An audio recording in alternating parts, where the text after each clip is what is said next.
Big Boss season 8ல கண்டஸ்டண்டா வலம் வந்துட்டு இருக்க நம்ம ஃபேட்மேன் ரவீந்திரன் அவர்களுக்கு உடல் நலக்குறைவால பிக் பாஸ்ல இருந்து தொடர போறாரா இல்ல இதோட நிறுத்த போறாராங்கிற கேள்விக்குறி தான் சோஷியல் மீடியால பயங்கர வைரலா போயிட்டு இருக்கு.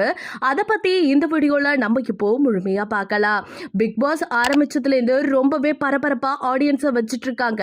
24 மணி நேரத்துல எலிமினேஷன் சொல்லி நம்ம எல்லாருமே அதிர்ச்சிக்கு தள்ளிட்டாங்க. இப்படி இருக்க நிலைமையில தான் ஃபேட்மேன் ரவீந்திரன் அவர்களுக்கு நேத்திலேருந்து உடல்நிலை சரியில்லை. நேத்து ஃபர்ஸ்ட் கேப்டன்சி யார் எடுக்க போறாங்க இந்த வாரம்னு சொல்லிட்டு அதுக்கான போட்டியும் ரொம்ப விறுவிறுப்பா நடந்துச்சு. அதுல ரவீந்திரன் அவர்களும் கலந்துக்கிட்டாரு. முதலே தோத்துட்டு வெளியிலையும் வந்துட்டாரு. அப்ப ஓடும்போது அவர் காலில் காயம் ஏற்பட்டிருக்கு. ஸோ வலியால பயங்கரமா துடிச்சிருந்திருக்காரு.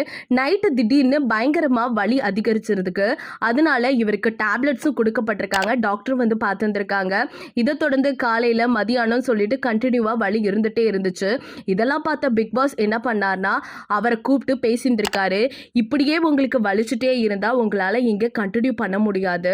ஸோ கண்டிப்பா நீங்க எல்லாத்தையும் பார்த்து நீங்க அக்ரிமெண்ட்ல சைன் போட்டு தான் உள்ள வந்திருப்பீங்க. ஸோ நீங்க கண்டினியூ பண்றீங்களா இல்ல இங்கேது வெளியே போறீங்களா உங்களோட முடிவு தான் கேட்கும் பொழுது ரவீந்தர் அவர்கள் யோசிக்காம எனக்கு வில் பவர் இருக்கு, கண்டிப்பா நான் அதுல சக்சஸ் பண்ணுவேன், நான் இதுல தொடர்றேன் அப்படின்னு சொல்லிட்டாரு. ஸோ என்னதான் அவர் சொல்லி பிக் பாஸ் அவர்கள் ஓகே பண்ணியிருந்தாலும் தொடர்ந்து அவருக்கு வந்து இதே மாதிரி உடல்நிலை குறைவா இருந்துட்டே இருந்துச்சு அப்படின்னா அவர் இதுல இருந்து வெளியே போய் தான் ஆகணும். ஸோ இனிமே இருக்க போறாரா இல்ல வெளியே போக போறாரா அப்படிங்கிறத அடுத்தடுத்து தான் நம்ம வெயிட் பண்ணி பார்க்கணும். நீங்க அதை பத்தி என்ன நினைக்கிறீங்க அப்படிங்கறத மறக்காம நம்ம கமெண்ட் செக்ஷன்ல ஷேர் பண்ணிக்கோங்க. இது போல அப்டேட் உடனுக்குடனே தெரிஞ்சுக்கணும்னா நம்ம சேனலை சப்ஸ்கிரைப் பண்ணி வச்சுக்கோங்க.